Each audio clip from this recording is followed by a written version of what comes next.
Yes, sir. What's good with you guys, man? Hopefully all is well, man.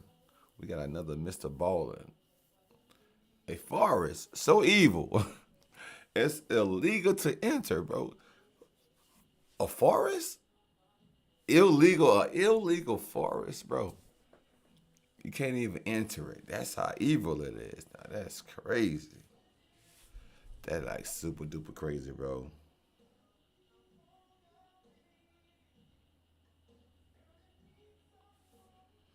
Let me go share my live real quick before we get started, you guys. We gotta go share it before we get started, you know?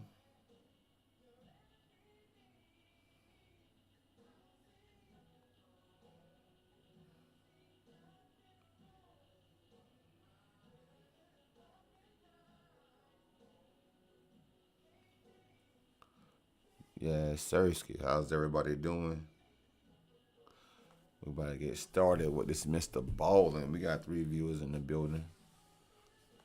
I can't even wait to hear this story because it says it's a forest that's so evil that it's illegal to go there, bro. That's kind of crazy, right? That is super duper crazy, but I can't wait to hear this story. So let's jump straight into it, man. Mr. Ballin. He always have some great stories, you guys. If you get a chance to go over there to his channel and support him, subscribe to his channel. He has amazing stories, bro. We're going to jump straight into it. To Dudleytown, Connecticut. This is not a prank. It's not a stunt. It's not clickbait. You guys let me know if you can hear me good or if there's an echo. Or hopefully I'll get the microphone good and there's no echo inside the playback video. It's the truth. I'm confident that at the end of this video, there are going to be people that want to go. Don't do it. 1, it's illegal to go to Dudleytown. It's private property. And 2, as you'll see in today's video... It's illegal to go to Dudleytown? It's private property? Where's Dudleytown? Where's that at? There is a reason why people abandoned Dudleytown. It is not a safe place for people. Is it on the GPS? Before we get into the story about Dudleytown, if you're a fan of the strange, dark, and mysterious delivered in story format, then you've come to the right place because that's all we do, and we upload one. So Dudleytown shouldn't really be on the GPS, right? If you can't go there, it's illegal, and it pops up on the GPS, and you happen to be in the area, and then it routes you that way. And you get locked up for no reason, like you ain't even meant to go through Dudleytown. Once a week. So, if that's of interest to you, the next time the like button is playing an intense game of online FIFA, wait until they get the lead and then unplug their Wi-Fi. Also, please subscribe to our channel and turn on all notifications so you don't miss any of our weekly uploads. Okay, let's get into today's story. Let's get into today's story. All right, here we go.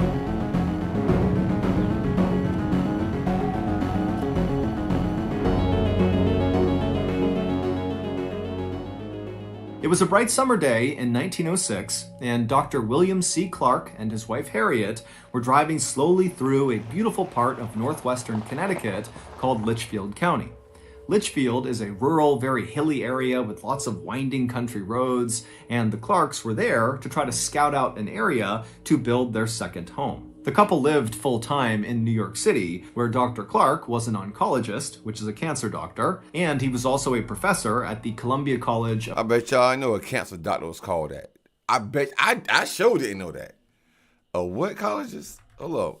Let me learn myself something today. Their second home. The couple lived full-time in New York City, where Dr. Clark was an oncologist, which is a cancer doctor, and he was also a professor at the Columbia College of Physicians and Surgeons. And while the Clarks' lives were very exciting and fulfilling in the city, they were also very hectic and chaotic, and so the reason they had settled on Litchfield as the place to look for a location for their second home is because it was the total opposite of the city. It was quiet, it was peaceful, it was perfect. And so as this couple from New York City drove along these winding backcountry roads, they eventually reached this beautiful covered wooden bridge, and after they drove across it, they got this view up onto this mountainside off to their right. A bridge with a cover on it?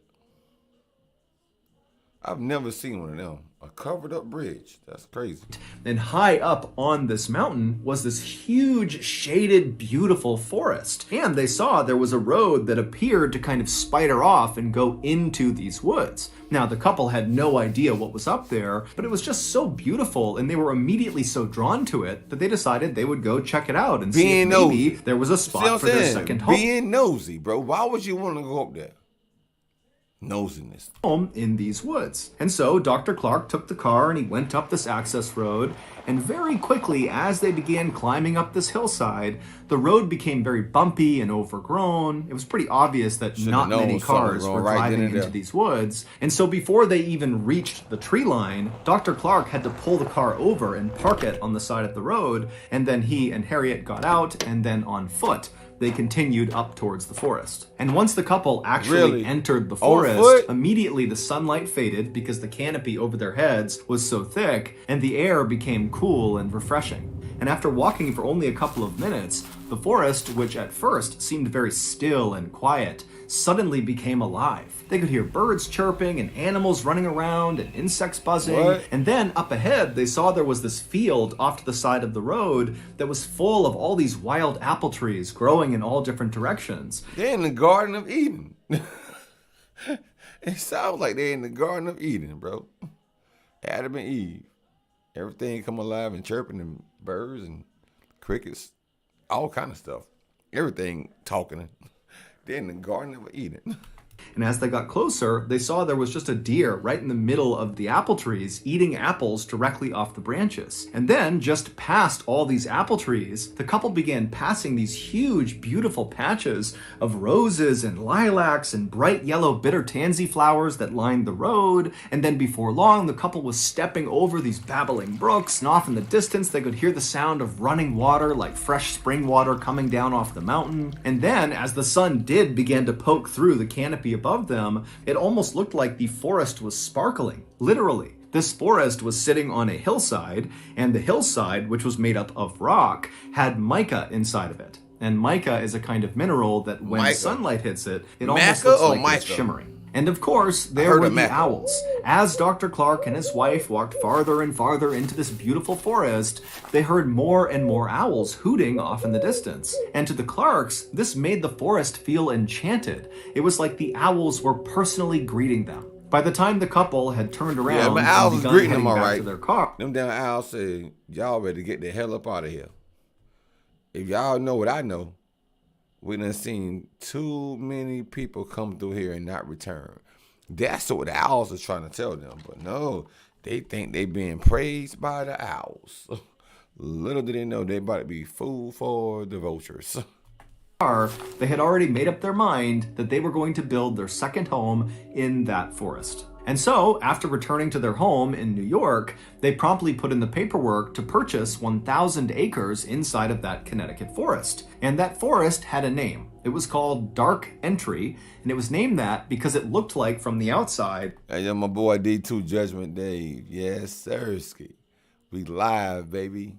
The forest was basically dark all the time. There was shade cast on it from mountains nearby, and then also the canopy inside of Dark Entry is exceptionally thick. At one time, there actually had been a town inside of Dark Entry Forest. However, all the people who had lived inside of Dark Entry Forest, bro. The only remnants of this town were a couple of crumbling stone walls and a couple of home foundations that were scattered about the Dark Entry Forest floor. The Clarks had seen some of these ruins as they walked along this overgrown path through the forest, but they weren't concerned. Instead, they felt like these ruins actually added some charm to the forest. After the land purchase was finalized, I figured that, bro. Dr. Clark began... I swear to God, I had figured you had changed your name, bro. I said, oh, no, no damn D2 Judgment Dave is. I said, that's got my boy Dave. My moderator. I seen that wrench, and I know I ain't giving nobody no wrench like the D2 name. D2. I'm like, who the hell is that? I know I ain't this guy. High one day or drunk or something and gave somebody a wrench for no reason. I know that for a fact. What's happening? Welcome to the live, my brother. Looking for local builders in Connecticut who could help him build this second home inside of Dark Entry Forest. But no matter how much money he offered these local Connecticut builders, they all said no.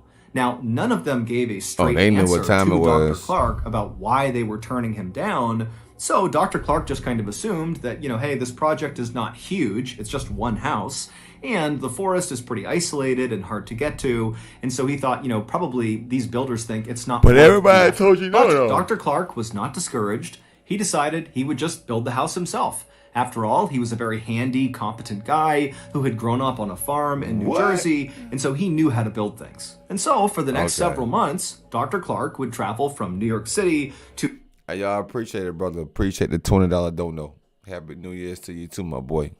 Dark Entry Forest every weekend, and he would build this home. First, he cut down this massive swath of hemlock trees on this one flat patch of his land, and then with all this lumber he had cut down, he built his rustic two-story cabin on this flat basically, part of his bro, land. everybody told him no, they wasn't gonna build nothing, so he decided to do it himself, right? So now that he decided to do it himself, I think he's digging his own grave, bro. If you should, your common sense should kick in and say, listen, if everybody telling you no, that they're not gonna build nothing in that land or that area, something should have had told you, like, it's a reason that they saying no, But no, he want to go out on his own. He want to build a house on his own. Okay, we're gonna see what happened at the end, though. And then nearby on this hilltop, there was a freshwater spring at the top. And so he laid piping from the spring into his cabin so they could have fresh water. Pretty smart and then guy. At the bottom of this nearby hill was this brook. And Dr. Clark loved just standing and watching this brook because inside of it were all these trout that would dart all around. And so Dr. Clark built a swimming pool with beautiful mossy embankments right up against this brook so he could sit there and watch the fish. By Thanksgiving of that year, the cabin was done, and so Dr. Clark and his wife Harriet, they stayed at the cabin to celebrate the holiday. And as they were sitting in their swimming pool watching the trout and listening to the owls hoot off in the distance, they both agreed that this second home was like their little piece of heaven. So every summer from there on out, and every major holiday that they could manage it, the Clarks would travel to their home in Dark Entry Forest, and they would swim and hike and relax, and they'd watch the leaves on the mountainside turn from green to bright yellows and oranges and reds. It was perfect. That is, until 1918. That summer... 1918? Oh, wow. Hey! The couple was in their second home in the forest when Dr. Clark was suddenly called back to New York to attend to a medical emergency. Don't tell me he Harriet left her was alone. very upset at the prospect of suddenly being left alone in this cabin in the middle Oh my of the forest God, bro! by herself Why would you leave her alone, bro? Something got to be wrong with Doctor. He's so smart, but he ain't so smart. You gonna leave your wife alone in the woods and go back to New York? You got to be this. for who knows how many days. And so when she dropped her husband off at the nearby train platform... Hey, yo, Wood, what's poppin', my boy? What's good with you? Welcome to the live. Say on break, huh? Yes, sir. She made him promise Thank you for that stopping he'd come by, back Wood. soon, and he said he would. And then Dr. Clark got on the train, it took off, and Harriet just stood there with her arms crossed, watching it as it chugged along off into the distance. From his comfortable seat on that train, Dr. Clark had no idea that his wife was about to endure a nightmare while he was gone. Bro, you think? Do you think? We've all been there. Your guests are on their way over to your house for your big New Year's Eve party, and right gallbladder That's glass of intermission. eight, and you jump, kick its horn off its head, bring back glass, and then after you scoop, wrong. That's Just an gross. intermission, man. Hello food, something else you protein. Get back to the You can story, change your Dr. preferences, I said delivery Dr. day, Ball, and your Mr. at Ball. trash food. Use code and meals. Now we're back to the story. When the Clarks bought their 1,000 acres in the Dark Entry Forest, they did virtually no research on the forest or the surrounding area. If they had, they very likely would not have purchased that land. You see, the town that used to be inside of the Dark Entry Forest, that was now just ruins that the Clarks saw when they first walked around inside of the forest, was abandoned for a very specific reason. It was cursed. At least that's what the locals say. And in fact, that was the reason why no builders in the area were willing to go with Dr. Clark into the forest to go build his house. Okay, but my whole thing is this though, right? If the freaking builders tell me, bro, we're not gonna build nothing up there. Apparently they know something about that land that is haunted. And no. I'm gonna be like, bro, why? Why we can't build for me? And I got my money straight, you know? That's gonna throw a red flag up for me. I don't know. Doctor, whoever your name is, you just made a bad choice, bro. Because they were too scared to go anywhere near the ruins of this cursed town. This town, which was known as Dudley Town, was first settled sometime in the 1740s. At first, it was just a couple of people and a couple of small structures, but pretty quickly, 30 families had moved in and it was a thriving little town. But as the 1700s came to a close, terrible things began to happen to residents of this. Hold on, bro. Hold on for a second, bro. Hold on for a second. I'll be right back. I'll be right back. I got something for the live. Give me 1 second.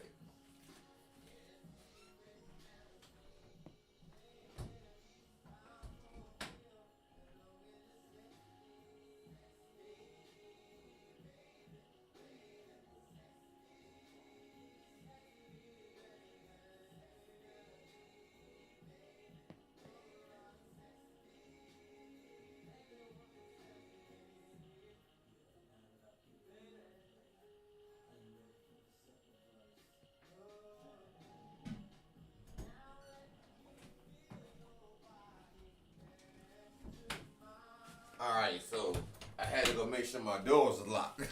This is getting spooky. For real, for real. I had to go make sure my damn doors are locked.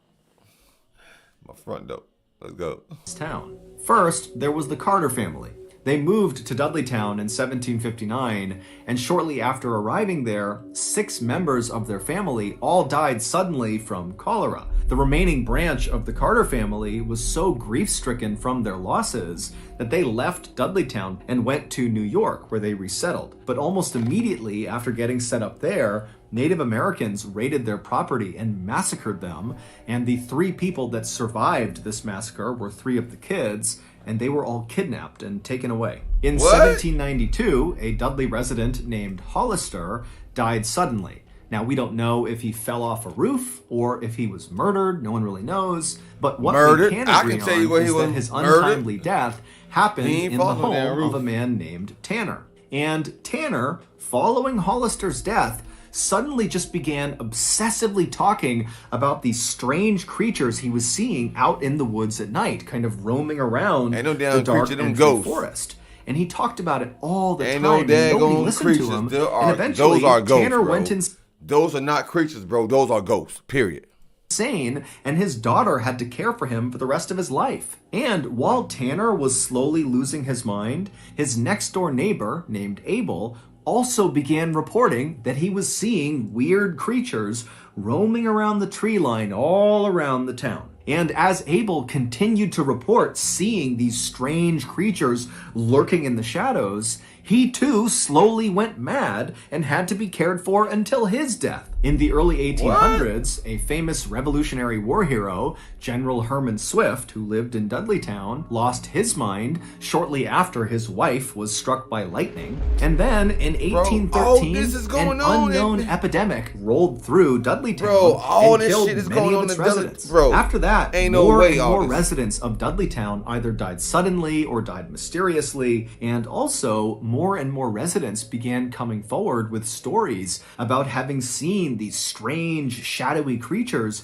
moving around the tree line at night. By about 1900, all the Dudley Town residents had either died or simply just left, abandoning their homes, except for one family, the Brophies. But in quick succession, the Brophy family's sheep all died, then the mother died of tuberculosis, then the 2 sons were accused of theft in a nearby town, and then they just disappeared, leaving one person, John Brophy, the father. But the Brophy family home burned to the ground, and so John, who was overcome with grief, just wandered off into the forest and was never heard from again.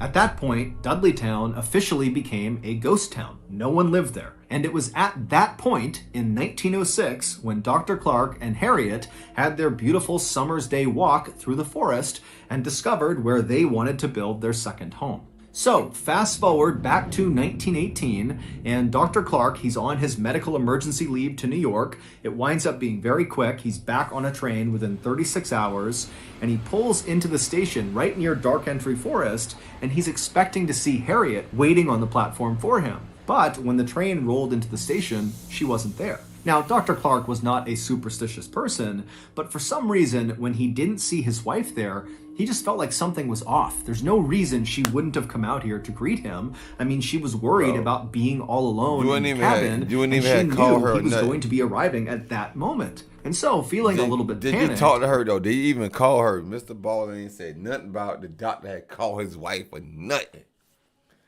He got a side chick out there somewhere. That's what it is. He was going on a business trip, but he was with the side chick, man. Side chick made him forget all about his wife in the forest. In the haunted forest, that is. Oh, Doc, you ain't worth a nickel poop. Dr. Clark left the train station and on foot made his way over to the Dark Entry Forest. And when he got there and began walking on that overgrown road path that led to his house, immediately, as soon as he was within the shade of the trees, he began hearing these owls hooting very loudly off in the distance. Now, normally, the sound of these owls hooting made him feel welcome, but this time he felt scared. He felt like something was wrong up ahead. And so he began jogging through the forest, and it's very dark, and all he can hear is the sound of these owls, and it's getting louder and louder and louder, and then... Oh, he the Birdman. So I call him Birdman. Doc, you Birdman. Finally, he reaches the clearing where his property is. And at this point, it's a cacophony of owls hooting practically right on top of him. And he looks up towards his house up on this hill, and he sees the front door is slightly open. And so now, with his heart racing, wondering what's going on with his wife, Dr. Clark runs up to his front porch. He gets to the door and he flings it open the rest of the way. And then right before he stepped into his house, this sudden high-pitched noise began up on the second floor inside of his house. And it was so startling to Dr. Clark that he just froze where he was. And so suddenly it's so loud from the owls all around him and the woods behind him and whatever this noise is that he just stood there unsure what to do. And so as he's sitting there getting the courage up to go investigate his house, he realizes what this high-pitched noise is. It's the sound of maniacal, insane laughter coming from the second floor. Sensing his wife had to be in danger, the doctor charged up the nearby steps up to the second floor, and he could tell this laughter, this high-pitched laughter, was coming from the master bedroom. And so he ran down the short hallway, he got in front of the closed door that led into the master bedroom, he slowly opened it up, and there, in the back corner of his room, was his wife. She was on the ground, rolled up in a ball, facing the door. Her hands were clenched in fists, her eyes were open and unblinking, and her mouth was open wider than was humanly possible. And as he's staring at his wife, wondering what's going on, he realizes this insane, high-pitched laughter is coming from his wife. But it doesn't even look like it's coming out of her. Her chest is just heaving, her mouth is staying open, and the laughter is just coming out of her. And so the doctor just stood there watching his wife, who's staring directly at his eyes. And finally, he just got so scared, he turned and he ran. During Dr. Clark's 36 hours he was away in New York, something happened to his wife. We don't know what it was, but it caused her to lose her mind. The only thing she would talk about was the strange creatures she saw out in the forest. By some accounts, Harriet spent the rest of her life in a mental asylum. By other accounts, she went back with Dr. Clark to New York, where she took her life. Today, Dudleytown is not only still abandoned, but it is also illegal to visit. However, people do still sneak into Dudleytown and walk around the ruins, and many of them have reported feeling these pockets of cold air where there shouldn't be cold air, and also some others have said, as they've been walking, they've felt phantom hands slap them and push them. Some have said they've taken photographs inside of the Dark Entry Forest near Dudleytown, and they've captured strange, shadowy figures that they couldn't see with their naked eye. The famous no. paranormal Why y'all want to do that, bro? Lorraine Warren shot a special series in the 1970s inside of the Dark Entry Forest, and they declared the area around Dudley Town was demonically possessed. So that's going to do it. If you got something out of this episode and you haven't done this already, the next time the like button is playing an intense game of online FIFA, wait until they take the lead and then unplug the Wi-Fi. Also, please subscribe. Bro, Mr. Ballin, you have some amazing stories, bro. And by far, I think this is like one of the top tier ones, bro. But why would a doctor leave his... This is the part I don't get, bro. Like, why would a freaking doctor leave his wife out there in the woods by herself anyway to go on a trip to New York? Why not take your wife? I'm pretty sure you guys never heard about Dudley Town. Bro, this is some crazy, crazy shit, bro. I don't care if I'm not going to leave my wife nowhere. Period. Not by her, especially inside a forest. Come on, man. Ain't no way in the world on God's green earth. How many of y'all would have left y'all husbands or your wives in that forest or in that cabin thing? If you would have left them out there, comment down below. And until next time, this your boy, Mr. Relentless Lex, and I'm back like I never left.